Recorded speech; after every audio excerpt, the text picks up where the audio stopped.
Do I need light? Do I need light? Yeah, Mic check, test. Mic check, test in 1, 2, 3.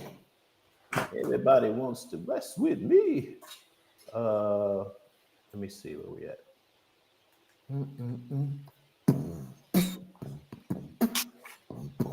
That better? Mm-hmm. Hey, what's going on here?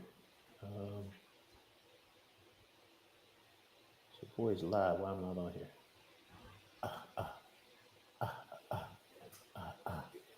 Where y'all at? We got one. We got two. We got 1, 2, 3 people. We got 2 people. We got 1. We got 2 in the house. All right, well, we waiting on a few people to get in. Make sure that y'all share on y'all line. Hit us up. Let us know that y'all there. We got 4. Oh, shoot. It's going to be a show today. I see moms in the house. Hey, hey, hey. What's up with it? Let's see. Let me continue to share. We got a couple of minutes, y'all, before we actually get it started. So continue to share. That's so you guys can share as well. You know what I mean? That's all it is. Show some love. Show some love. Make them show us some love. Well, I'm not showing up on my pages. I don't know. Refresh. Anyway. Man, what you doing? You falling over there? No, hell no. All right, here we go. Live. There we go. All right. I'm back, y'all. All right, so we got a couple. All right. What's up, Miles? Miles in the building early. Let me get some people in this thing. Right. Let me get some people in this thing, man. Ah, crap. All right. We're going to get it started tonight. Y'all want my beatbox? My little starting beatbox lineup.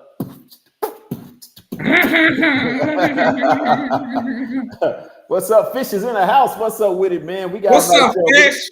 Got a nice little lineup, man. I think a lot of y'all gonna appreciate what we're talking about today. As y'all can see in the title up there, does going 50-50 on finances make women feel like you're weak? A weak man. Oh man. Why you look like that, fat boy? Who said that was pretty good? My beatbox is pretty good. Who are Facebook? Y'all don't have your name. I don't have your name, man. Y'all got to give us your name. We about to get it started in a minute. Give us one more minute, y'all. We're going to get everything started here. Until then, just enjoy this handsomeness. You know what I'm saying? No.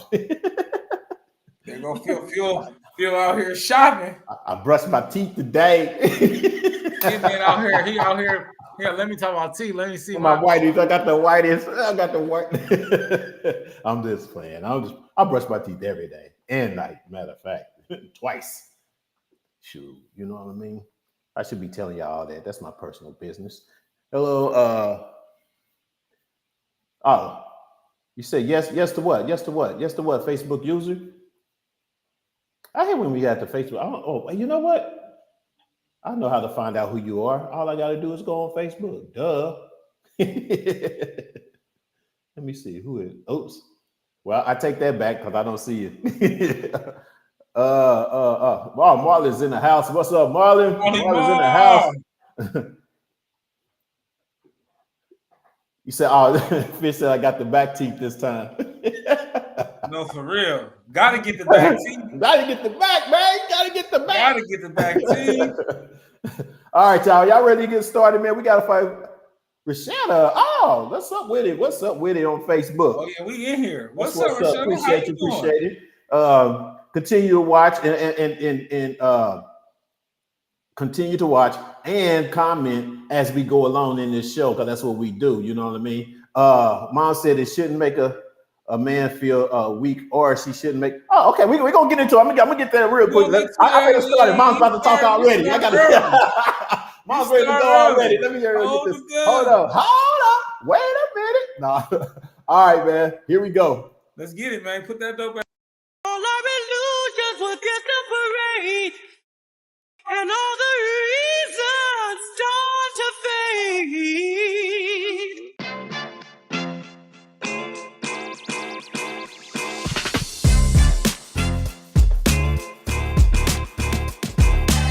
What's up, everybody? Welcome to Reasons, the show where you can give your reasons why you think what you feel about what we're talking about today.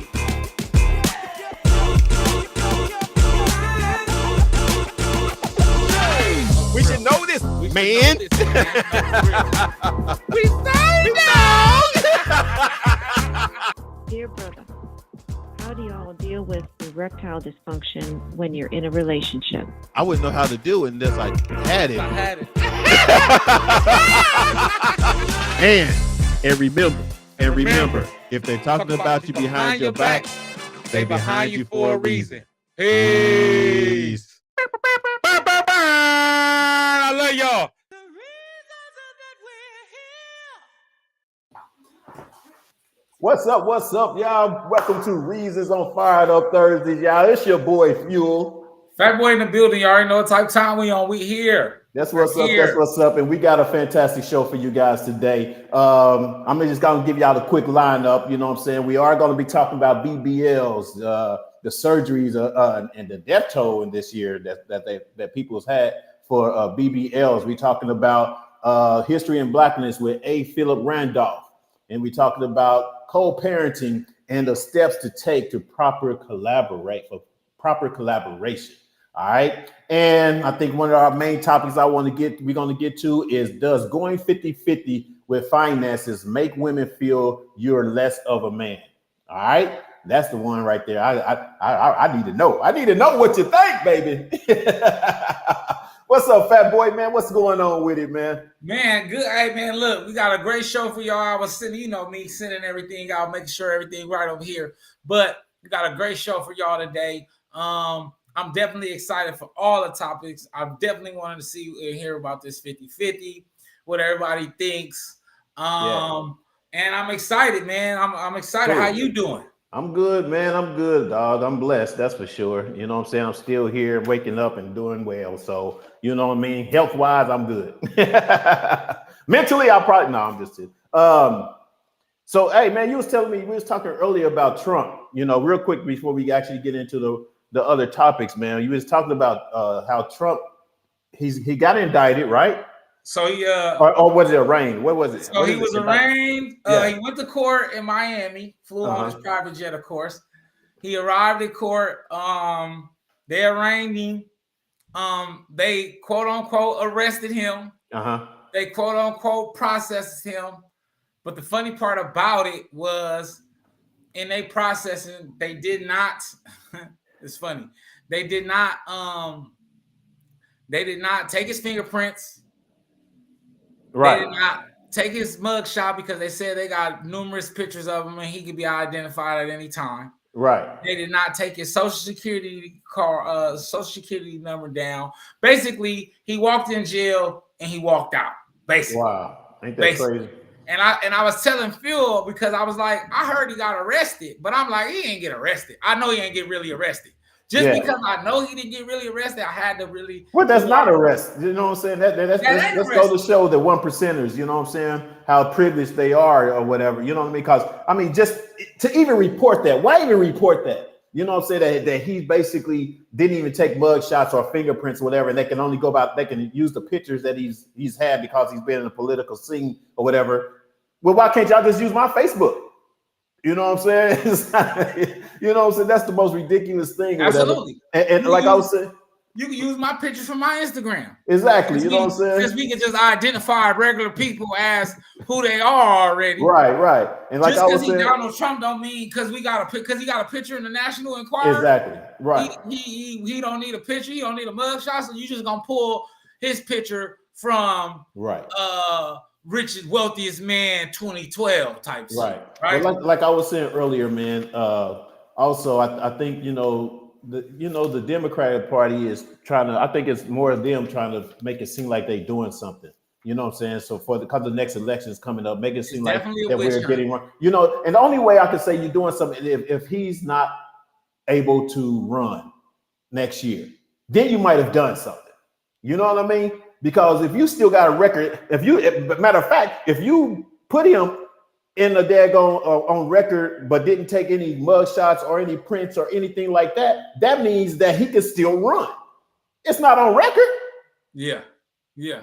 It's not nothing on record showing that you really been convicted or arrested or anything. Never. So that's so you can still end up running in the daggone election race. That's crazy, dude. It's somebody that got a jaywalking ticket somewhere in this world at some point in time of their life, and they didn't go in for it, and they went to jail for it, and it was a jaywalking ticket, and they still had to get processed. Right, exactly. They still had a mugshot. I'm talking about the smallest form of a ticket, a jaywalking ticket. Right, exactly. You still had to get processed. You damn sure have to give your social security. Right. And you definitely gonna take a mug shot. Exactly. Every rapper that's ever been caught with a gun in the last 4 years, I know they pissed. I'm like, shit, you can use my picture from my Spotify page if you want. Exactly. From my last album cover. Holla at me. You feel me? I want to be flying anyway. I'd rather you see me in the Bentley than in the mugshot anyway, since we just taking random pictures of each other. No, right? Crazy, man. Who's that? D Johnson. D said, hey, what's up with you? What's up, D? Thanks for joining. Continue and comment on either on Facebook or you. Oh, no, you're on YouTube. So yeah, comment. You know what I'm saying? Let us know what you think about what we're talking about today. All right, you ready to get into this first one, man? Oh man, what we getting into first? We're gonna press on time real quick, so we're gonna get into this first one: effective co-parenting and steps to take for proper collaboration. We go. Okay, all right. We going straight into that. Yeah. Well, no. Let's go with BBL. Yeah, I'm like, let's go with BBL. Let's go with BBL surgery that's told this year, man. Did you look that part up, right? I did. I've been doing my research. I'm getting 27 here. I'm getting 30 here, but then they saying that it was 27 just in Florida this year. So I'm actually getting mixed. Okay. I'm getting mixed data. Right. So I didn't really want to say the data. What I will say is that it is killing a lot of people. We missed it, but last week, of course, DC Young. Hold on. Yeah, hold on. Before you get into that real quick, let's let them know what a Brazilian butt lift is. You know, in case of you guys didn't know. In case I think a lot of you women would know, but a lot of younger women might not. You know what I'm saying? But still, a Brazilian, it's called the BBL is a Brazilian butt lift, y'all. Is a procedure that improves arguments to look to your butt, to lift like a butt lift, basically is what it is. Butt lift.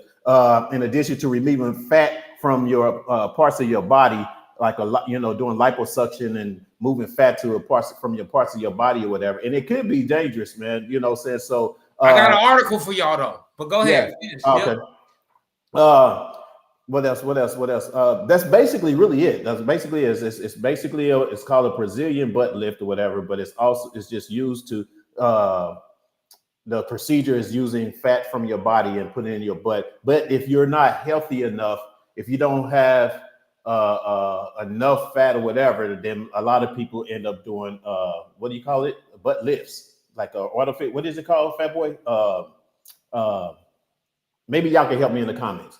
It's called. Don't get me the line. What is it called, Fat Boy? I'm like, I don't know. I looked at you. I looked at the camera like, when is the last time I got a butt job? I don't even know where to start at. Right. Crazy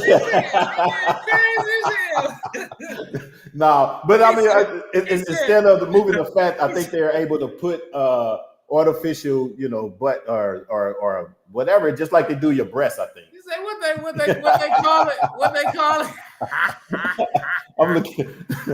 I'm looking at the thing like what is it? What is it? Say, what they call it? I looked up at you like but there is I'm so crazy.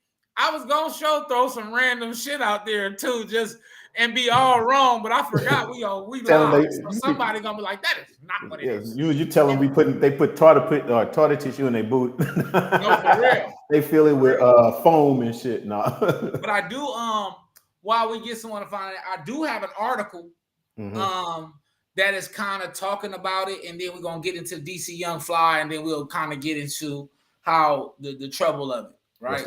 Yeah. Okay, so the article is on MedPage Today. It is written by Sophia Putka, an enterprising investigative writer by MedPage today. This article was published April 11th, 2023. So it's his last updated. So it's fairly new. It's about a month old. Okay. So it's fairly new. But it says in surgical circles, the Brazilian butt lift is known as the deadliest anesthetic procedure ever performed.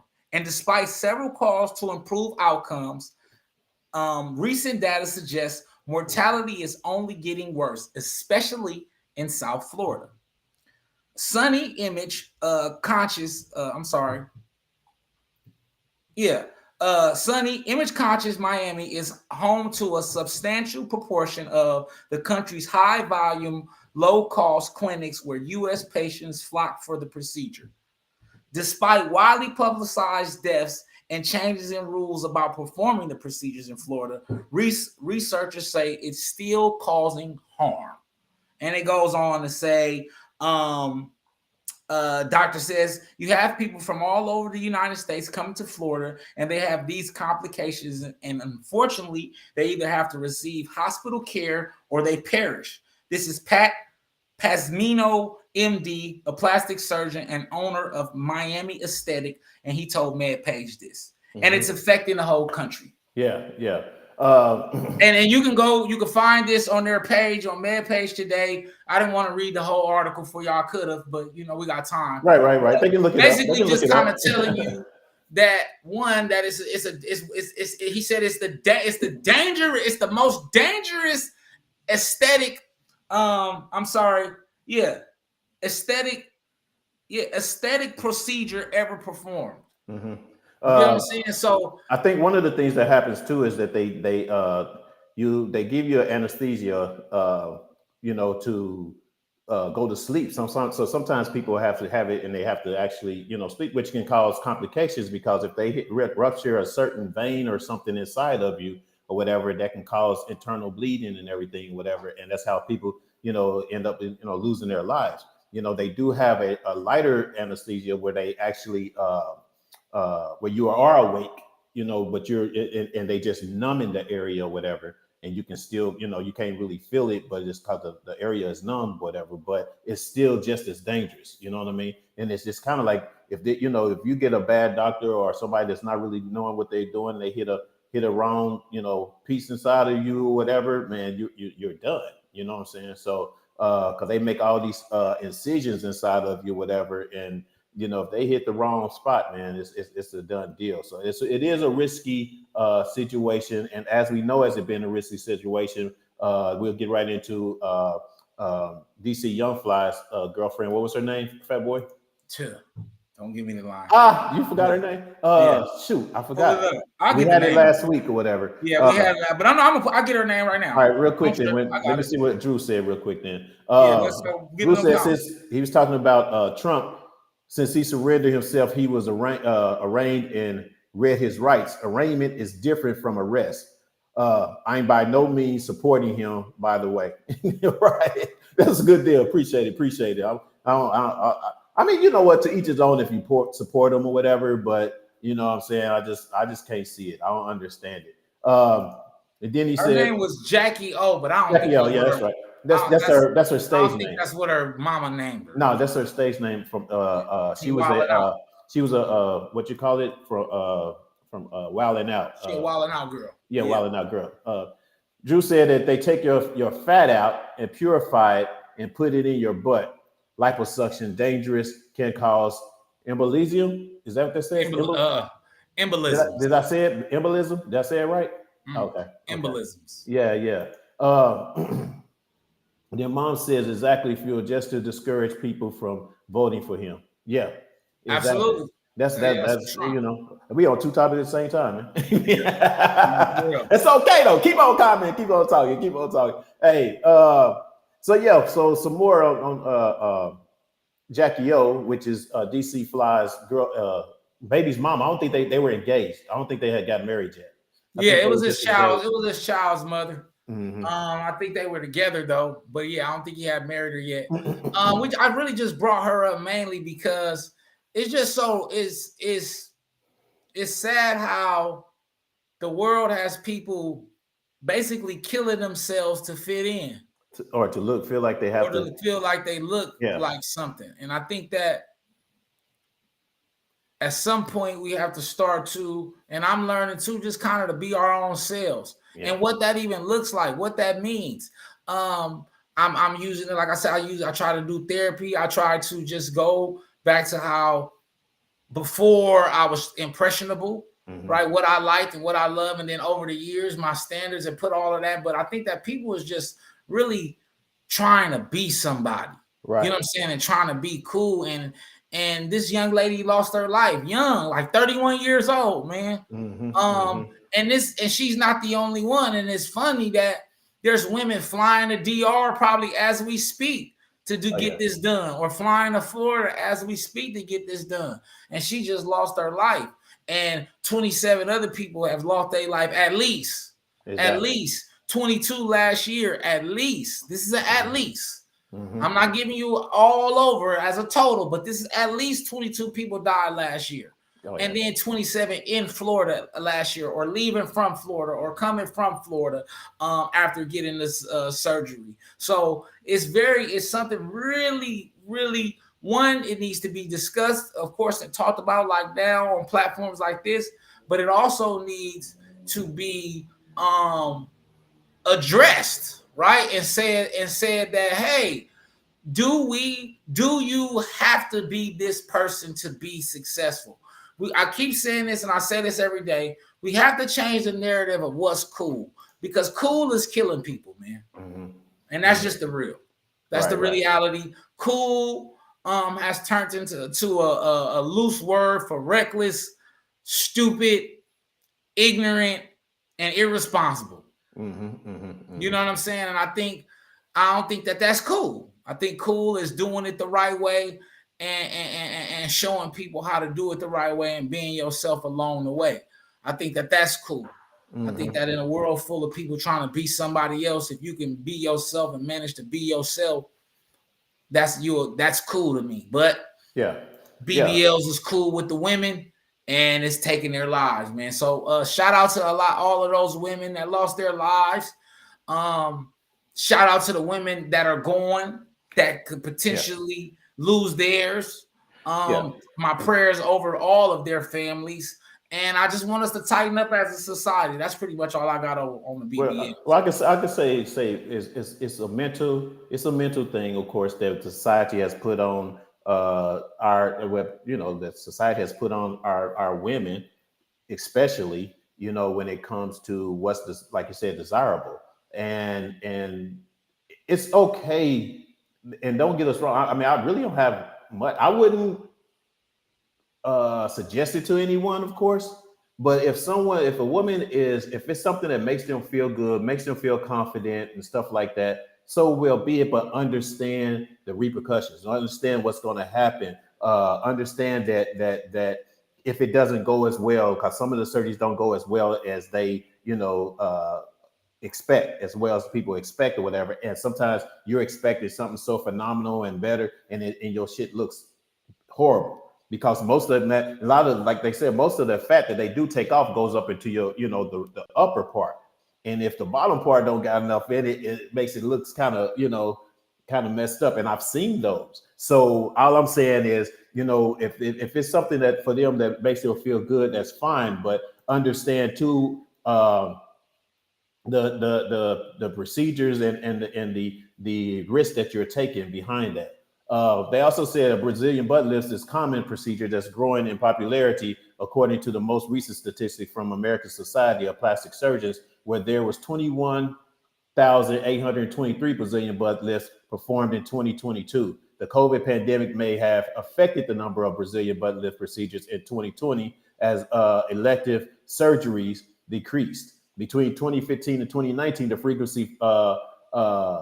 frequency Brazilian butt lift procedure grew from 14,705 to 28,076. So it is a procedure. It is a popular, procedure, of course, whatever. But the amount that basically ends up, not good, because you have people that doesn't go to a professional. You have people that goes to different countries, like in Mexico or whatever, that's getting this done or whatever, with people that's not professionals at it and don't know, what they're doing. And, y'all heard the stories. If y'all look and read the stories or whatever, how bad people have gotten their butts or whatever has been like, oh, it's just been horrible. You guys got to look it up, whatever. But anytime you got to go somewhere and be put to sleep or whatever, and something goes wrong or whatever, it's a real risk or whatever. And that's kind of what happened with Jackie O. You know what I'm saying? Yeah. She was in surgery, and that basically, took her out. And that's sad, thing, man. That's so sad, man. That's sad. That's sad. That's devastating. That's a child that grows up without a mother. That's just sad, man. And I wanted to also say shout out to DC Young Fly, man. He gave a powerful speech at the funeral, so I wanted to give him shouts out to that, just for being grounded and being connected to a higher power. Shout out to him for being strong as well. And I know he will get through it. I know it will be rough for him, but I know he got it in him. Yeah. Mm-hmm. Cool, man. Let's see. We got any more comments? Exactly. Fuel just discouraged people from voting for him. Oh yeah, exactly. Yeah, that's what we was talking about with Trump. They ain't really feeling the BBLs. We had to talk about the BBLs. It's recent. It was last week, but it's a little more recent. And not just her. She was almost like a cherry on the top. It's just been a thing. It's because there's people out here that's doing too much. They putting too much on anyway. It's just getting out of hand. Yeah, she was good looking, man. She was already good looking. Sometimes, I've had, ex-girlfriends that's been good looking and feel like they still need to do something different or whatever. And I've always tried to encourage them, especially the ones that they wear the weave or the extensions or hair or whatever. I try to encourage them, wear your natural shit, because you're beautiful. You know what I'm saying? It's beautiful. I don't care what society say it is, whatever. Your shit is beautiful. So. Sometimes, man, they have to have that person around. And then actually, my ex, she did actually end up wearing her regular, her own hair or whatever. You know what I'm saying? So, and she looks good. So I don't know, it's just how people, try to make you look or whatever. Drew, right? It is. Ain't nobody going to Mexico who are using butter knives. You stupid. He said, ain't nobody going to Mexico. No, for real. You're stupid, man. Hey. Ice cubes and butter knives. Ice cubes and butter knives. Hey, you never know. Butter knives and ice cubes. Someone be in the kitchen trying to do their own shit. No, for real. For real. For real. Hey, they're going to get it done for you for $3,500. Right. All right, let's get into effective co-parenting. You want to go there, or you want to do yeah, we're going to go to the Randolph first? No, we're going to do this one, and then we go into All right. Effective co-parenting and the steps to taking the proper collaborations. Oh, what are your thoughts on that? I think that is important, of course. In the process of doing it myself, learning new approaches through therapy, learning how to realize damage and trauma that you've impacted to the relationship, and then also being responsible and accountable for that. But then also moving forward and establishing a healthy relationship, a co-parenting relationship with, like my therapist says, with healthy boundaries as well. And so I think that on this new journey I'm on, trying to be a better father, I think that is just being a better look for me and trying to be more collaborative in my approach to being a co-parent and being a better father. So I think that is very important. It's imperative, especially for men, because we don't always have them, and the women mostly have them 75% of the time, 80% of the time, because they live with them, they take care of them, they take them to school and work and so forth and so on. So we gotta be present when we're not present, and the best way to do that is by collaborating and creating rapport, right? An open rapport and an open dialogue between that mom and that dad of that child. Yeah. which is not always easy. Absolutely not. You know, co-parenting is not the easiest thing if you're not on the same page, and of course, don't have a breakdown of communication. Uh, Sometimes I think when you're co-parenting and being that, like you said earlier, the moms may have the kids 80% of the time or 60% of the time. You know what I'm saying? They're gonna have it more of the time than you do. And sometimes those wires can get mixed up, whatever, because you know other parent, somebody might want to go or do something on a different weekend as opposed to the one that you guys, probably set forth to and agree to, and in order to be a good co-parent, you know what I'm saying, and have the proper collaboration is to be open enough, especially if you have the time to do it. Be like, hey, all right, you got to go this weekend, cool. Then we go, we'll do this next weekend or whatever. You know what I'm saying? It's that whole communication thing or whatever that you really definitely have to have. That's one of the steps you really have to have in co-parenting or with your, significant other or your baby mama, if so to speak. You know what I'm saying? But yeah, I mean, I really, because I of course was a co-parent as well.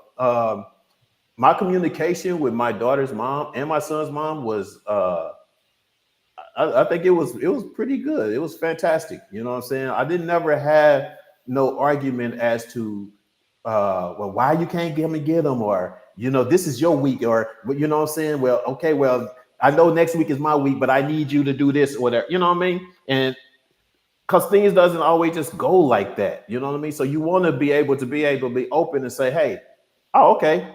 Because it's about the kid and it's about the time that you were spending with the kid. I'm not going to exclude my kid from being with them because it's not my weekend.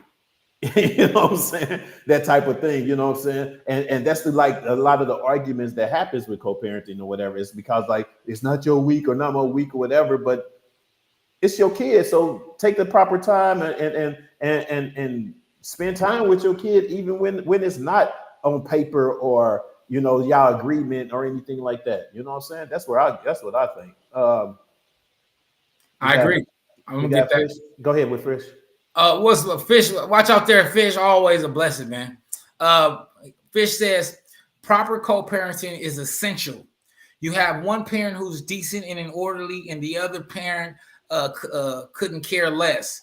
Child's play one parent against the child plays one parent against the other. They run the home with no discipline, and I agree.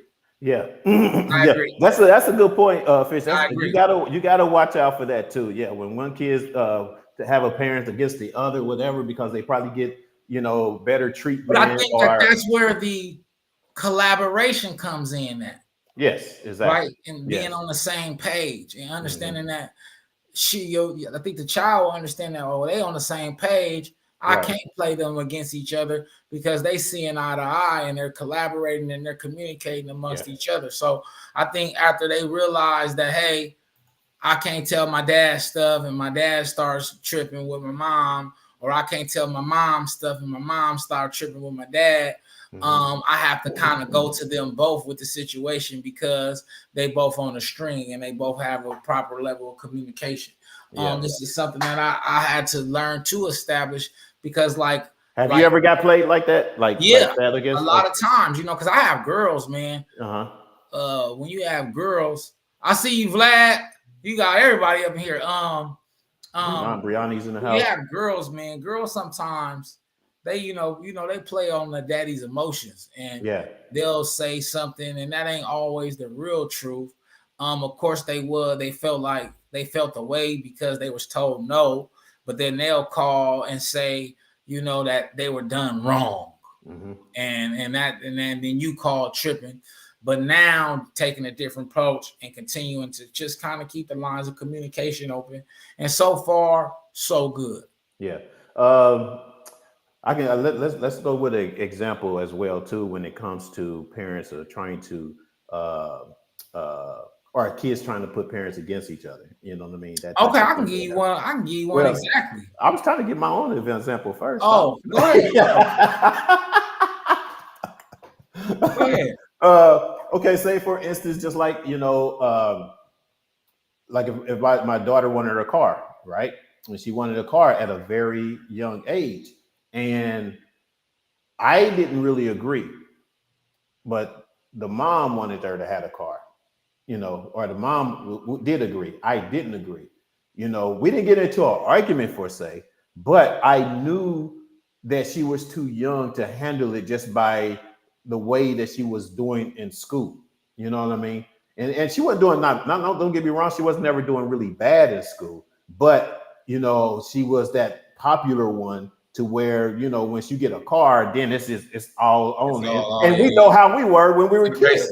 Yeah. So I was using that because I know how it was when we were kids with someone that I knew at that age that had a car, and where they are now because they were so spoiled to a certain point and wasn't disciplined enough to understand that, hey, this car is just for you to school and home, that's it, or whatever, you know what I mean? And if your grades ain't good, then we're taking it out, you know what I mean? So when I try to set forth that rule or whatever, it got messy, you know what I'm saying? And my daughter ended up like taking everybody and they mama somewhere, and the school grades started slipping, and and all this stuff, and I had to tell her mom or whatever, we got to take the car, and although it was hard or whatever, but we agreed and finally agreed. But I try to avoid all that before, you know what I mean? But like I said, sometimes you get in those type of samples of what you get into with your co-parenting or whatever, and before because I've experienced certain things as opposed to what she has, and I'm going to try to stop it, or even vice versa. They're going to try to stop it or whatever. But then, the kid is like, oh, but I need it for this. I want to do that, and blah, blah, blah, whatever. And make the parent, the mom feel like make her mom feel bad. You know what I'm saying? And feel like, oh, okay. And you know what I'm saying? No, so that's where we got to be on the same page, but although it didn't happen that way, that one, and that's probably not too many times that something like this had happened, but that was just kind of like one of the main ones as my daughter was getting older, you know what I mean? So, but we did finally get on the same page or whatever, but that's an example of things that they can't do to put you against each other. So go ahead, man. I had to get that out. I can give you one.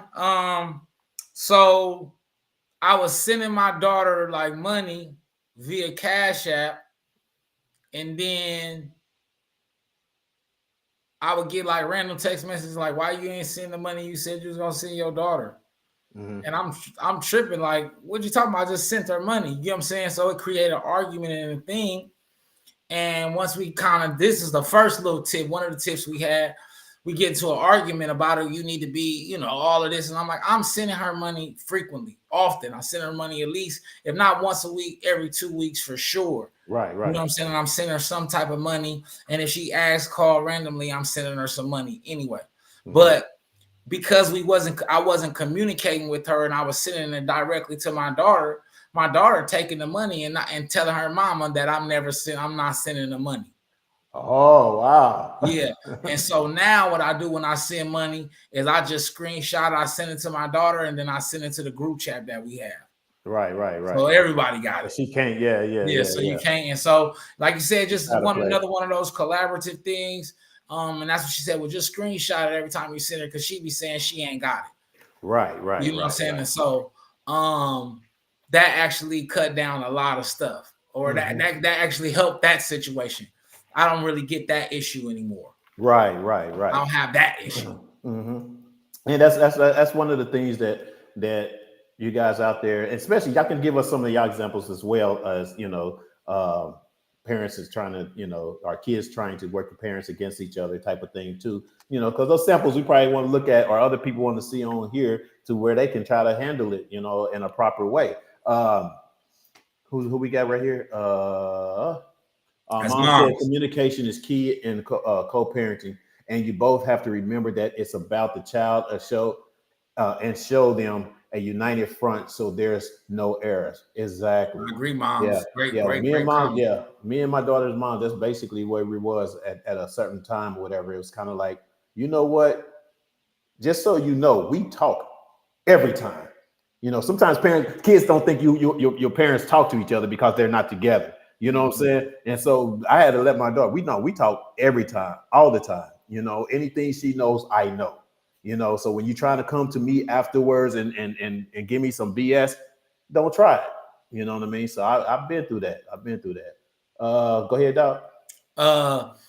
Vladimir said, "What's up, Vlad?" Says, What's honestly, you got to be vigilant. The mindset of using kids as pieces on a chessboard is an example in itself that most of the time these kids is being raised by adults who are mentally children themselves. Good point. Great point. Good point, man. Yes. Let's talk about the parents as well. Exactly. Yeah. You know what I'm saying? Yeah. Using their kids as pawns and stuff like that. That happens to me often. That happens to me. Yeah. See, that's whew. That happens to me sometimes. But like I said, I'm trying a new approach of collaboration, and respect and healthy boundaries, and hopefully we won't have to deal with that anymore. Or we can avoid those situations. Yeah. But that is a great point. It happens. I think more so with men. I just don't want to say with men, but I think it happens a lot with men, should I say, because the women usually have the full custody, or they have the mostly. What do you mean? What do you mean? Like it happens with men? Like as far as the men being the women being able to use the kids towards against the man, and being able to use it. I'm gonna have to say it could be kind of 50-50 because guys are jealous of their other people's relationship as well, to the point where they want to use their kids. Okay, you got to get men like that. Yeah, you know what I'm saying. It's kind of why I said for women is statistically women just have more. They have the children more. Right. So they're able to actually be able to do it more. There are men who do that. If you dating a man they don't really care for, or they bitter about the relationship. Like my lady says, if you a dumpy, it's the dumper versus the dumpy situation. In that situation. But I would say majority of the times, you usually hear about it with women doing it to men, but it happens all the time. Men do it to women. Absolutely. Right. Absolutely. I wouldn't even argue with that. As men catch a sucker stroke. Hey, Nick's in the house. What's up with it? Who else we got? Rob. Watch out there, Jack. In the house. Yeah. What's up? I'm a little late, y'all. Yeah, that's all right, dog. You here. That's what's up. Hey, so I do, like you said, it is both ways. I think sometimes what a lot of people need to do, I feel, is get over the relationship and understand that the relationship is over and it is just mainly about the kid, and a lot of people don't get over their past. They don't get over not being with whoever that they were with or whatever, and expected to have a family and stuff like that or whatever. And to that note, I would say get some help. If you can't get over them, get some help. You know what I mean? And don't cause havoc on your kids and problems with, because they also feel that energy. They feel that negativity between y'all two or whatever, which gives them a little out to go, put you against each other. Yep. You see what I'm saying? Mm-hmm. So understand that, man. And I just hope, people out there that's watching is in a relationship that's co-parenting and stuff and wanting to, be against their baby mamas or baby daddies or whatever, just to be bitter towards each other, man. Come on, get over it, get some help, and grow up. Grow the heck up. I almost said the word, but yeah, absolutely. I agree. Grow the heck up. You know what I'm saying? I think like Mom said, it's more about the child, and I think that if both people are being accountable for what they did in the past, it's more than enough room to move forward. Yeah. And I think the best way to move forward is just to be on the same page. Right. You made a great point. Exactly. Fish made a great comment as well. Go ahead. He says, yes, emphasis on remembering it's about the child, and parents need to be mature mentally. Bingo fuel, get over the relationship and protect the interest of the child. Give the child the best life. Exactly. And that's the only way I can even see it, man, is making sure. Simple and plain. Yeah. With a bow on it. As always, Fish, with a bow on it, man. That part. Absolutely. Man, so if we got to be moving on, we moving on. Yeah, we moving on. We moving on. We going kind of fast today, there, dog. We got things to do. All right, let's get into history and blackness. It's on you, big dog. All right. You brought this up. As you say, your favorite part of the show. Another one of my favorite parts. It was Dear Brother, Dear Sister. Y'all been playing on my Dear Brothers, Dear Sister. We'll get to that towards the end. But today we're gonna do a pioneer, A. Philip Randolph. He's a pioneer of civil rights activist. He's the original civil rights activist.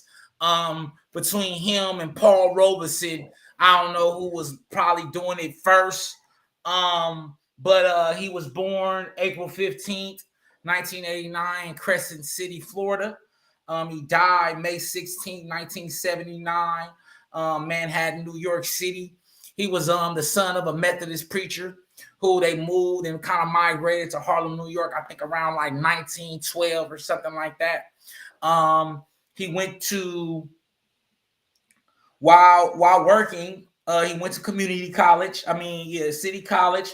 And him and his buddy, they established first. They started an employment agency, but that employment agency was kind of cut short because World War I came. And back then, all you young chaps out there, you had to take your ass to war. Yeah, ain't none of that shit. Ain't none of that watching for the bleachers. Me, Fuel, Vlad, Marlon, Fish, we all be gone. Just to let you know. So they had to cut that shit short, and then the agency was created to kind of organize Black workers. This is in like 1917, and like I say, they got cut off. The two men also founded a newspaper after their return in 1929 called The Messenger of the Black Worker. That called for positions for Blacks in the war industry and the armed forces. He also, during that time, he ran for president. Then he went on to, I think, one of the only people to have 2 executive orders signed besides Martin Luther King. So he was getting executive orders signed before Martin Luther King. I think one of them was for employment. I can pull up the order. I have them actually right here. He is let's say what he's most known for first. He's established great organization. He's established the Leadership Conference on the Civil and Human Rights Conference, right? He's known for the Brotherhood of the Sleeping Car Porters, which is a union that was based off of railroad car porters, but just black employees in the workforce.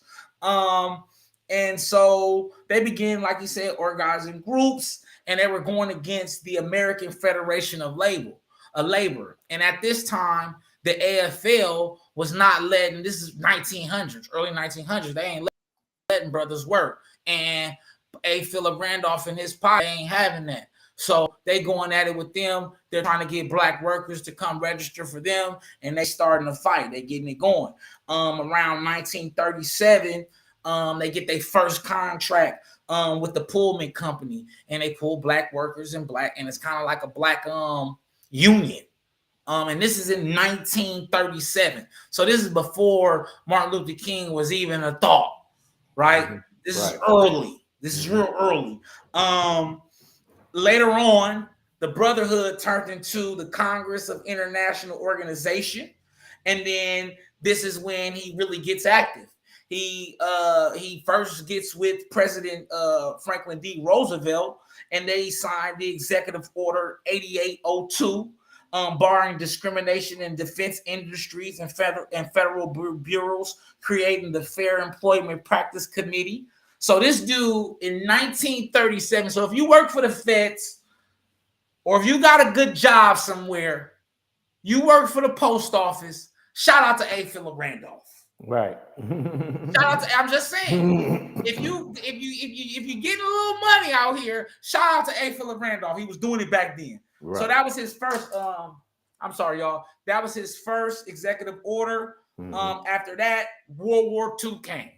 And so kind of put the stuff down. Then he doubled back He founded another league for another organization for nonviolent civil disobedience against military segregation, and this resulted in an issue by President Harry S. Truman on July 26, 1948, Executive Order 9981, which was banning racial segregation in armed forces. So once again, if you didn't drink out of the white-black fountain, if you were able to get into the armed forces, shout out Philip Randolph again. Once again, no, I'm just playing, but I can go on and on. But he's mainly noted for I want to say after his years of fighting, right? Him, AFL, and CIO actually merged together, and he became vice president. But he's mostly notable for the March on Washington for Jobs and Freedom, which brought more than 200,000 persons to the Capitol on August 28, 1963, to demonstrate support for civil rights for Blacks. 2 years later, he formed the A. Philip Randolph Institute for Community Leaders to study the causes of poverty. And then he died from chronic illness, and it goes on. Do your research on A. Philip Randolph. I thought that A. Philip Randolph was definitely important this week. Oh yeah, shout because I didn't even know what he did for the armed forces. I just thought he was a railroad guy, and he established the March on Washington. So I learned a lot with y'all as much as I learned a lot doing this as much as y'all do. So the information is incredible. Every week, like I said, I only give you tidbits of information, and y'all job is to go get the rest of it and do your research. Hey, Philip Randolph, people. That's what's up. That's what's up. And that's another one in the books of history and blackness, y'all. A. Philip Randolph. Go look it up, check it out, or pull it up on or Google it. Just Google it. You know, Google A. Philip Randolph. Exactly. You know, it's American civil rights activist, whatever. So as like I said, every week we'll be giving y'all some history and blackness. You know what I'm saying? We got to add it on because that's who we are. You know what I mean? So that's what's up on that. Real quick before we actually go to the next one, we have another one from your boy Vladimir. Think now, employment in Black communities dies annually by 1 in 5%. Coincidence? Oh wow! I think not. Gang. Hold on. Read that. Get that right, dog. I might not be. It says think now. Employment in Black communities dies annually by 1 to 5%. Coincidence? I think not, gang. It's reaching higher lows, but it's wild. Absolutely. For some reason you can read that better than me. I don't know why, because I couldn't get the phase. Go ahead, absolutely. I think that's a whole nother topic. I think that is caused from, we actually could talk about that. I think that's just from moving jobs out of those communities. And the thing is, the people there are not necessarily not looking for jobs, but there aren't any jobs really for them to get. Right. And then on the other hand, after all of this stimulus money, a lot of people have not wanted to go back to work. That's not something that's true. I made up. That's a statistical fact. You actually look that up. People just have not been. Now people are just starting to get back into going to work. But I think that's done intentionally, and that's something that we can get into. I think that's done to suppress the Black jobs. I think that at that time, John, and you could do the history on it yourself or the research on it, and that's Vlad. I think at that time, we were getting out there, getting into the work field. It wasn't all of these get rich quick schemes. It wasn't all this farmers. You had to really put your boots to the ground. Mm-hmm. So at this time when he was organizing and getting things done, A. Philip Randolph was a time where you had the ability to go. Now you got the ability to go to work and not go to work. Mm-hmm. During that time, you had to get up and take your ass to work or you just starved. Man. And like you say, when you mentioned the pandemic, you know, I think, really be honest with you, I think the pandemic gave a lot of people a more look of their worth, or what they're worth, you know what I'm saying, is or whatever. Because even though they're getting back into the job forces now or whatever, you know, things don't went up so much, you know, especially here in California, to the point where, you know, don't nobody want to work if they can't even, if you can't even make enough to pay the rent, the bill, you know what I'm saying? I mean, why am I going to work for $2,000 a month and I only make $1,500? Yeah, just to say I got a job. No, you know what I'm saying? So people have gotten a little bit more smarter than before or whatever, as when it comes to getting a job and trying to get their worth as when it comes to, because most people didn't fight that. They used to didn't fight that. But I agree, but I think that's just I don't know, because one, I think the thing about people, California is high, but the thing about California, a lot of people want to live a certain lifestyle in California. True. There's affordable places for you to get. It may not be in the best place. It may not be in the best place. It may not be. It's more location. A lot of times when it comes to California and LA, it's high everywhere. It's $2,000 damn near dollars everywhere, except for going back Midwest. But you talk New York, Washington, you name it, it's high now. Right. You know what I'm saying? So I think that's just an excuse for a lot of people who just don't want to go to work, and it's fine. You ain't gotta go to work. Well, I mean, but you gotta put the respect on.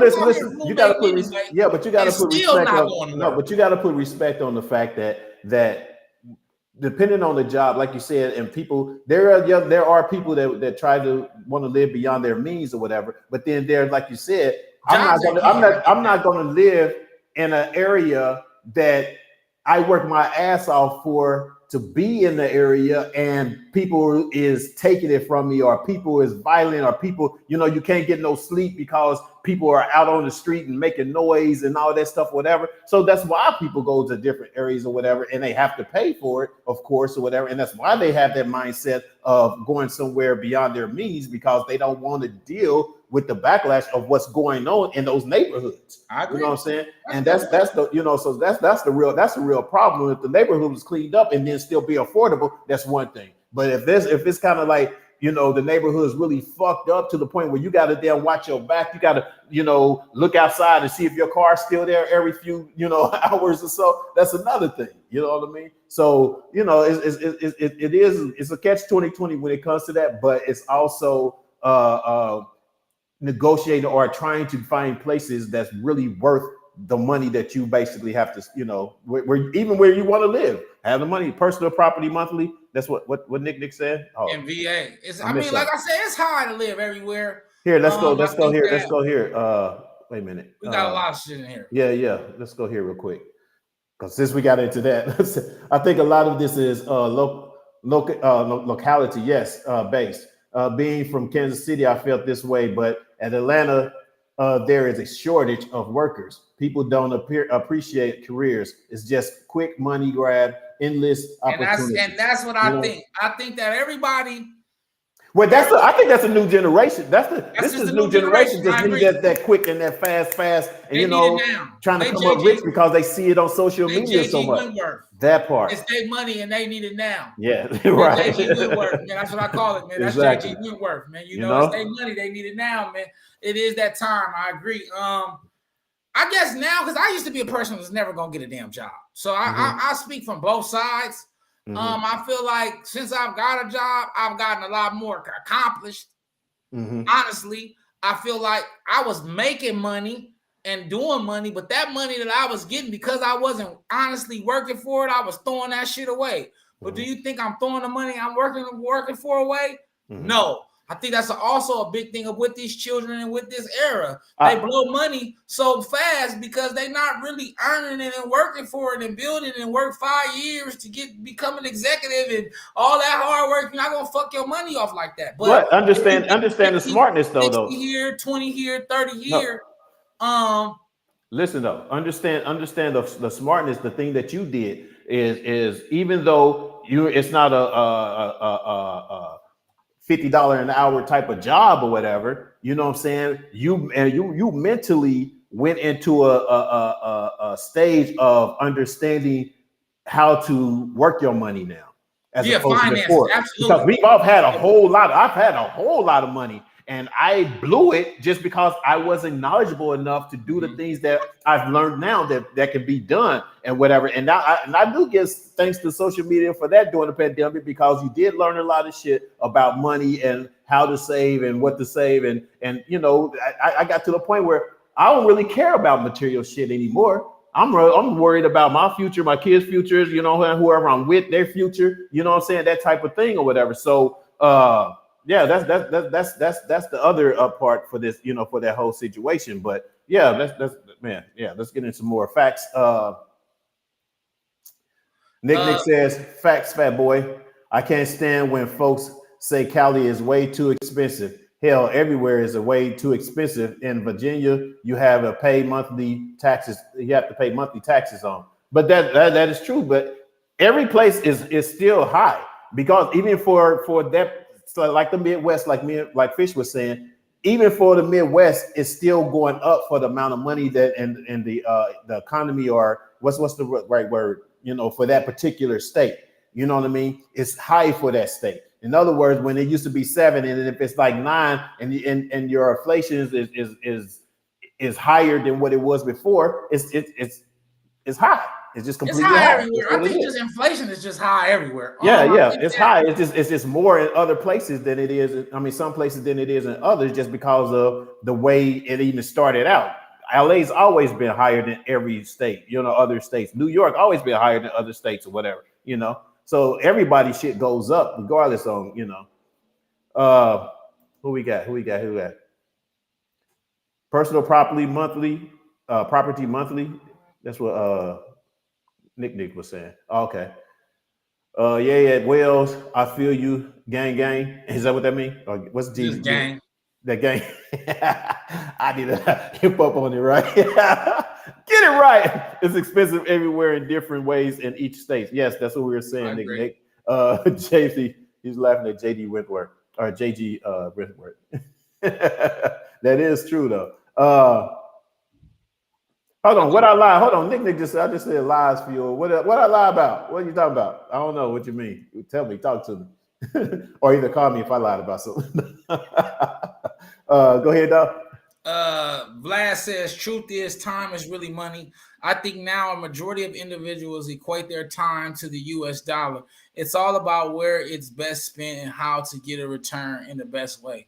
I agree, man. I agree. But I think that what I've learned, this is just from my experience, what I've learned is you can get a lot more done when you got a stable income.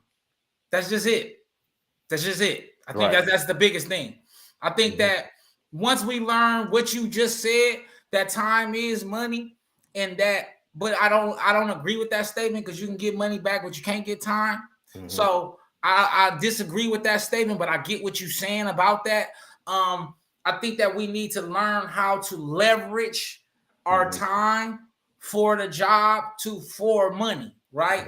And understand that it is a partnership. I'm not working for them to make them great. I'm working for them to establish my art. As you, Vlad, you get a job, 2 jobs.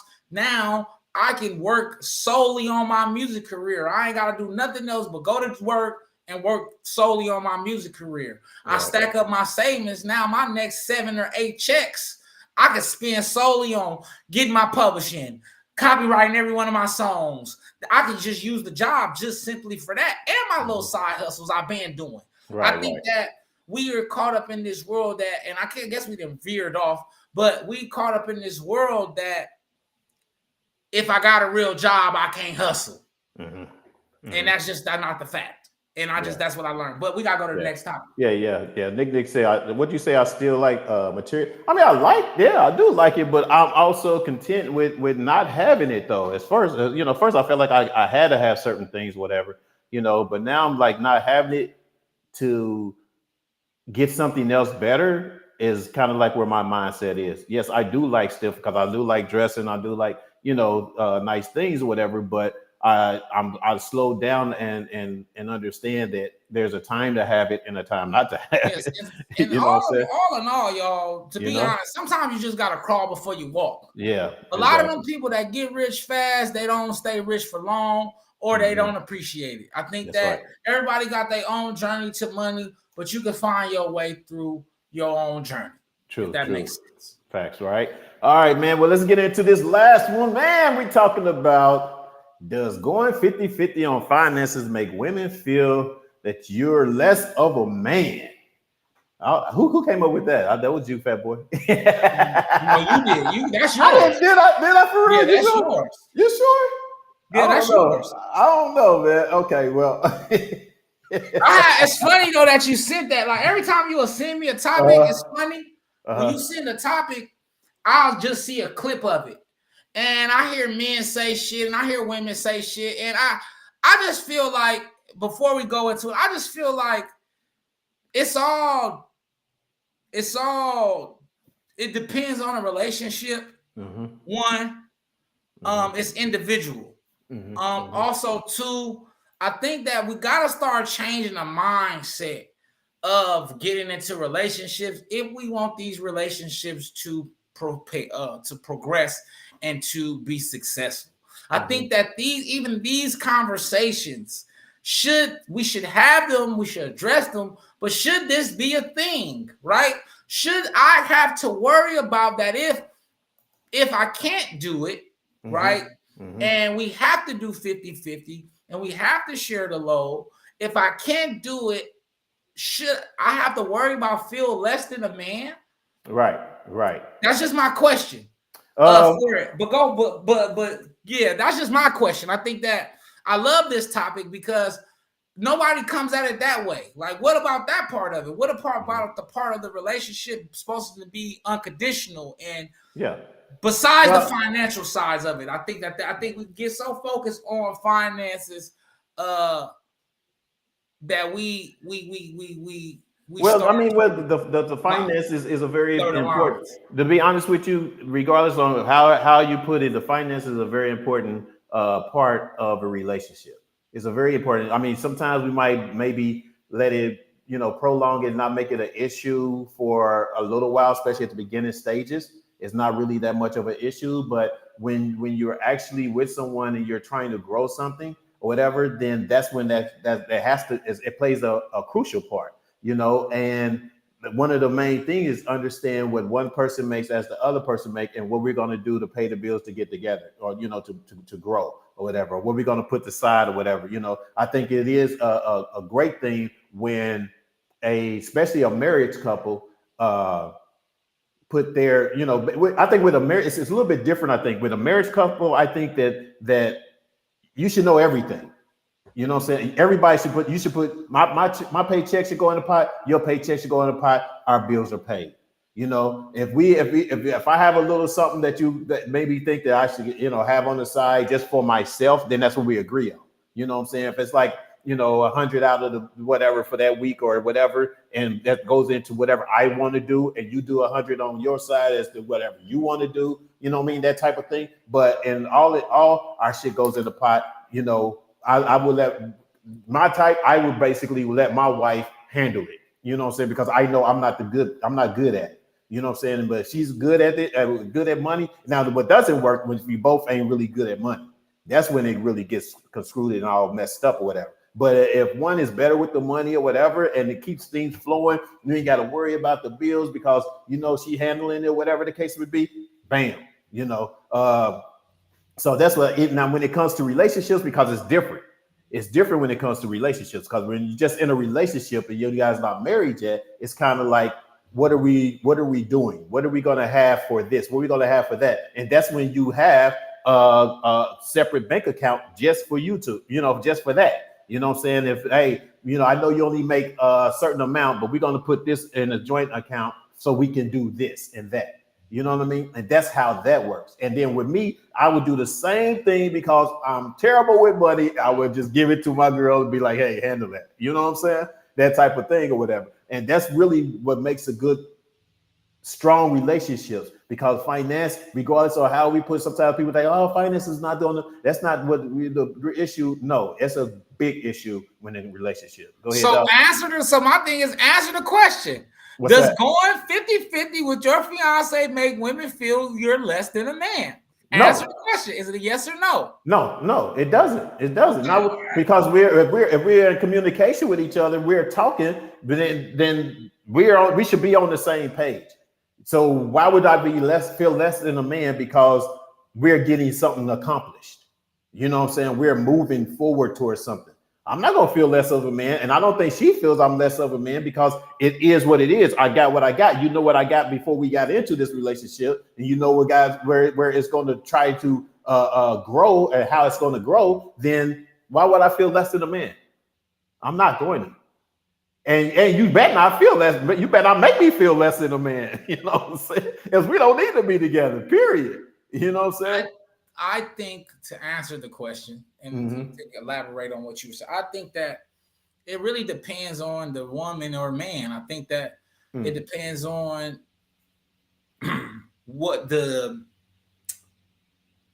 they've reached, right? The agreement that they've reached together. Right. It's based on that relationship. I hear it a lot because in some relationships, you could approach a relationship with a woman who wants more than 50-50, who wants you to take care of everything and she takes care of these things. Yeah. And so there has to be a communication there. I think that there is no yes or no. I think it's based on the agreed upon thing. I think that whoever talks or say whatever, boom, boom, what y'all communicate on, because I think that if you are with a woman that if all you could do is bring 50-50 and she treats you less then you don't need to be with her. Yeah, you shouldn't be in a relationship, period, that's going to make you feel some kind of way. Rather it make me feel that if I say something that makes you feel less of a woman, you know what I'm saying, and you say something make me feel less than a man, vice versa, then I shouldn't be with you. I'm not that man for you. You know what I'm saying? That's really what it comes down to. I'm not going to be with you and you're going to try to demeanor me and make me feel like that I'm not, worthy. You know what I'm saying? It's kind of like we're a power couple. That's what a power couple is called. If we're a power couple, we working on shit to go forward together. However, whatever means necessary, because I care about that person and I love that person. And that's the person that I chose to be with for however long, period. You know what I'm saying? That's what it comes to me, man. Let's go with some comments. What did Nick say? I missed it. Hold on. Nick said, nope, be my 50-50 financial partner. She said, so Nick said, no, it doesn't make him less of a man. I believe you can put all in a pot and build together. At the end of the day, it would and should make both feel needed. Exactly. And accomplished. That's what she said. Well, we got Fish. Fish always got a long one there. Fish got some shit. Fish says, my marriage is 100. Whatever income flows into the household, it's up to the couple to plan expenditures and savings. Ultimately, a man is responsible for the success or failure. There we go. Exactly. That's bar. When you say a man is responsible for the success of or failure, that's a good point. That's really what it comes down to, because the woman do look to the man, for it to happen. And if you're on some BS, you know what I'm saying, and say next week or whatever, oh baby, I can't do it because blah blah blah, you are messing up the whole program. And then she's going to look at you like, hold up. Yeah, you gotta be on top of your shit. I agree. See what I'm saying? Yeah. So I feel you. I feel you on that. Fish. What's up? Yep. Who we got? I don't care how much either one of us makes. A man's leadership sits to the tones of the success, yes, or failure to our household. I don't care if it's 25-75. He better know how to operate that household. Yes, he better know how to operate that 25. If you got 25, you better be operating that motherfucker, right? Exactly, man. We got a lot of. Go ahead, dog, on this one. Mom says this is a very interesting topic because a lot of relationships end because of finances. Read my comment from earlier, Phil. Which one earlier? Mom's telling me what to do. I better do it. Which one? The first one when we first started talking. Yes. She did say. Hold on, I'll pull it up here. Right here. Is this it? Go ahead, dog. It shouldn't make a man feel weak, or shouldn't make her man feel weak. However, he is supposed to provide and protect her because he is the head of the household. Yes. And you can still do that, you know what I'm saying, by being the head of the household as well. You know what I'm saying? You can still work together. That's the whole point. Could you together. My question is for y'all, could you be head of the household and not make the brunt of the money? Ooh. That's a good question. That's shit. Can you be the head of the household? With you been making less money or going 50? Making less money with Fish's approach and what he said. You know what it does? It does says a lot about the couple when the woman how she respect her man. You know what I'm saying? Like if her man doesn't make as much or whatever, but his other responsibilities around the house is being taken care of. You know what I'm saying? Then he's the head of the household. You know, if you go into the relationship knowing who the breadwinner is or whatever, you know what I'm saying? It don't have to be me for me to be the man of the household, because I'm still a protector, I'm still a provider, I'm still trying to, make us succeed in a certain way. Even if I'm not making that money now, I'll probably trying to get to a point to make a certain amount of money or whatever to do what we got to do financially, if there's a plan to do it. You know what I mean? And that goes within the communication of the person that you're with. You can't, just go into it, and being like, I don't make much, but I'm running this shit. Oh no. You know what I'm saying? You can't go into it with that attitude. You know what I'm saying? Your woman has to really understand who you are, what you're about, and what's been brought, what's that protection you bring to the table. that you bring to the table when it comes to protection besides the finance aspect. You know what I mean? So that's really what it really comes down to. What's that? Did I read this one? You read that? Go up. Oh, okay. You went down for moms. Oh, okay. That's it. Oh man, we got quite a few going on here. We're gonna get out of here. I don't care. Go to Nick. My marriage 100. Did we do this one? We didn't do Buck. I don't care how much go to Nick. It was Buck. Yeah, do Buck and then go to Nick. Oh, okay, gotcha. There we go. My girl says that her money is my money, so it's not 50-50. I call her the shots. You sound like a pimp. Here you go, Buck. Sound like sugar free and shit. My girl said her money is my money. Here you go. It's PIMP, you know what I'm saying? Put it in my pocket, huh? Right, that's what they say. Put it in my pocket, man. Nick says false. What if the woman is a financial guru of the relationship? What if she was a stockbroker and she made them millions? Success depends on both, not just the man. True. Facts. Yeah, I agree. Yeah. So when you say that though, but say for instance that example, it's individual. It's individual. No. You was asking the question of being the head of the household though. I'm saying if in this case scenario, would this specific scenario, would the man still be the head of the household? My question to you, and my question also to Nick as well. I thought you was, because I was reading comments. Go ahead. Yeah. My question to you and to Nick as well. Like you said, the woman is the financial guru of the relationship. What if she was a stockbroker and she made them millions? Success depends on both, not just a man. That's true. Success depends on, but the question is, do he still be the head of the household?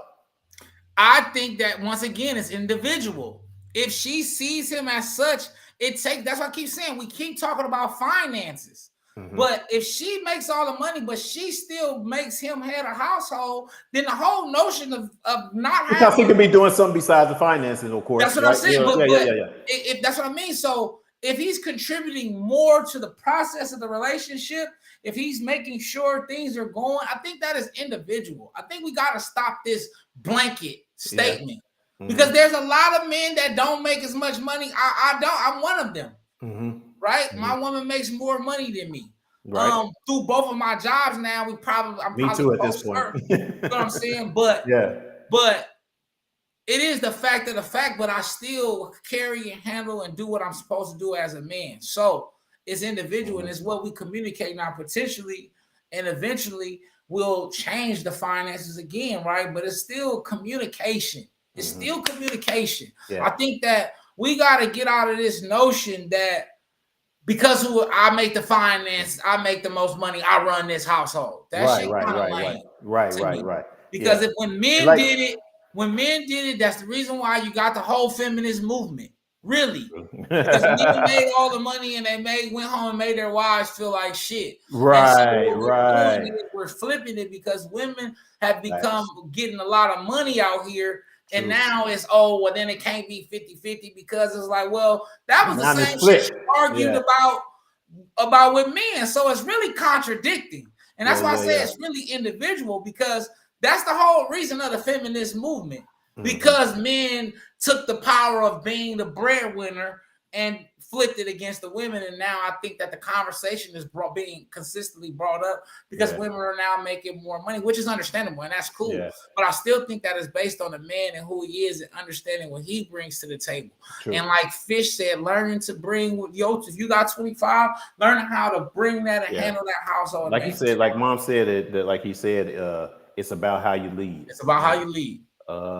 Lattimore said exactly fuel. I'm not sure exactly from which one we talked about, but but how can we accumulate a plan when as a partner belittled your support system? It don't work like that. I agree. I think that we have to remove away from television, man, and we have to get on our common page and we have to be realistic. I think that we think that a lot of people just think people are supposed to roll out of the bed with money. If we're realistic on our plan and say, well, right now I can only do this, love, but eventually I'll be able to do this. But I need you to be here with me while I do this so I can do this. You get what I'm saying? And that is what a team is. That is what a marriage is. That is what success looks like, because it's two people working together for the success of the relationship, whether it's the man, whether it's the woman. But because this is about women, right? And it's about, right? So I think that is just basically, it depends on the communication within the relationship. Honestly, you can't go no further than that. Honestly. True. Man, we got a lot of comments, man. It's always at the end we get a lot of comments. I started out as the high earner in our marriage, and I fed and supported and propelled my wife forward, and now she's the breadwinner. But I'm still the head. On leadership, not money, is what keeps us strong. See what I'm saying? So that's their agreement. But that's the thing is when your significant other has to know you. Yeah. And especially if you guys start as friends or whatever, and y'all just friends with each other, or even if y'all even started a relationship fast or sooner than you probably expected, that person has to know you. You know what I'm saying? So you gotta have had those conversations about your finances or whatever, to the point where, you know, when say for instance, like Fish said, they were, you know, he was the breadwinner and then she ended up being, you know, because they had a plan. They basically knew where they were going in their relationship. Absolutely. You know what I'm saying? And in their marriage, they knew where they were going or whatever. Communication. So still it made, like you said, you were still maybe the head of the household or whatever. And that's reason because what you brought to the table besides finance, you know what I'm saying? What you help her get to where she had to go or whatever. You know what I mean? That type of thing or whatever for the family, not just for individual, you know, that individual person. So that's one thing you have to do is understanding that whatever y'all doing, y'all working together for each other and for y'all kids, you know, or for the family, period. You know, that's how I break that down. I broke it down.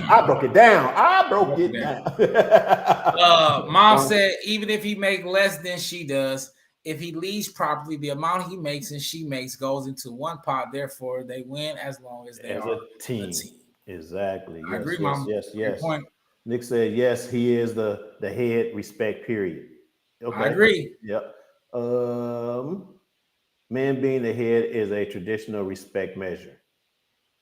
Okay. It's been blurred because a lot of times a man is predicated on the finances that he brings solely on that. And a lot of times I tell my friends this, be careful of a man who's only bringing finances, because the strength that he doesn't have to build you and create you and love you, maybe because he's only focused on finance. So we got to watch how much we put on finances, people, whether it's women, whether it's men. We have to watch our tone and how we think of finances. And that's just my point. No, that was a good point, man. That was actually, we can end it on that. We can end it on that, dude, because you just hit it on the button. You just hit it on the button real quick. Bingo. Fish was saying bingo's to mom. That's what's up. Yes, sir. Communication and comprehension. That's what Nick said. Communication equals comprehension. I agree, Nick. Exactly. And that's it, huh? Yeah, man. Hey, we could have went longer on this one, boy. I think we could have crazy on this one. Yeah, but you know what I'm saying? We out of time, you guys, and we appreciate you guys tapping in and all your comments. And if you guys, like we said before, have any topics that y'all want to talk about, you know what I'm saying? Things that y'all want to ask us or y'all want to discuss through this whole program and get other people's opinion, hit us up at firedupbroadcasting@gmail.com. That's firedupbroadcasting@gmail.com. And then y'all see the scroll down there if y'all want to help support the show. There's a Cash App at the bottom, whatever, you know, show some love, which I already know everybody that's been watching has been showing us love, and I appreciate y'all, you know what I'm saying? But show some more. No, for real. Show some more. No, for real. We love y'all, man. We love y'all. We appreciate y'all. What you got, fat boy? That's it, man. I appreciate y'all for tuning in, man. Once again, I need my dear brothers and dear sisters, man. Y'all ain't sent me nothing. If you just got some dear brothers, send us some dear brothers. Let's start simple. Send us some dear brothers. Some questions, ladies, y'all want to ask us, men. Dear brother this, dear brother that. Make sure you send your topics to firedupbroadcast@gmail.com. Label it, put in the subject box, dear brother or dear sister, but mainly dear brother. And make sure it's a video or audio clip no longer than a minute. Boom. Fired Up Broadcast. We got to get back on that. We got to get back on that. I love my little brothers and sisters. I really love that guys continue to tackle the hard topics. You guys, I appreciate it, Mom. Thank you. Yes. You know, that man.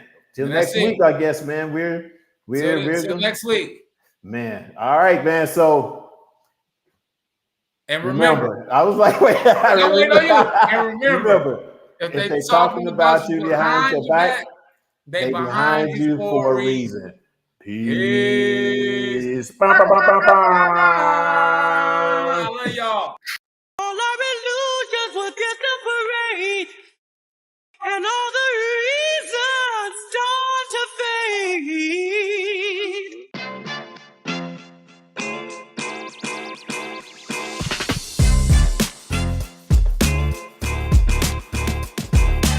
What's up, everybody? Welcome to Reasons, the show where you can give your reasons why you think what you feel about what we're talking about today.